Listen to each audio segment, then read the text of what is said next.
ഇപ്പോൾ CPM general secretary MA baby മാധ്യമങ്ങളെ കാണുകയാണ്. ജാതി സെൻസസ് വിഷയത്തിൽ അദ്ദേഹത്തിന്റെ പ്രതികരണം കേൾക്കാം. സമാഹരിക്കണമെന്നുള്ള ആവശ്യം ഉന്നയിച്ചപ്പോൾ അദ്ദേഹം പറഞ്ഞത് അദ്ദേഹത്തിന് 4 ജാതി മാത്രമേ ഉള്ളൂ എന്നാണ്.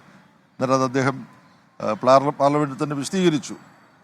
പിന്നെ സ്ത്രീകൾ, യുവാക്കൾ, തൊഴിലാളികൾ, കർഷകർ, ഇങ്ങനെയുള്ള 4 രീതി എൻ്റെ ഓർമ്മയിൽ ഞാൻ പറയുന്നതാണ്. അപ്പം അത്തരമൊരു നിലപാടെടുത്തിരുന്ന പ്രധാനമന്ത്രിയുടെ നേതൃത്വത്തിലുള്ള ക്യാബിനറ്റ് ഇപ്പോൾ ഇങ്ങനൊരു തീരുമാനമെടുത്തതിന് സ്വാഗതം ചെയ്യുകയാണ്. ഇത് നല്ലതാണ്. പക്ഷേ ഇത് സംബന്ധിച്ച കൂടുതൽ വിവരങ്ങൾ ഉണ്ടാവണം. 2, ഈ സെൻസസ് തന്നെ ഇത്രയും വൈകിയത് സമയത്ത് സെൻസസ് നടത്തി. കോവിഡ് കാരണം അത്യാവശ്യം ഒഴിവാക്കാൻ പറ്റാത്ത വൈകൽ മനസ്സിലാക്കാം. എന്നാൽ ഇതിനു മുമ്പ് നടക്കേണ്ടതായിരുന്നു, അതിനുള്ള നടപടികൾ സ്വീകരിക്കേണ്ടതായിരുന്നു.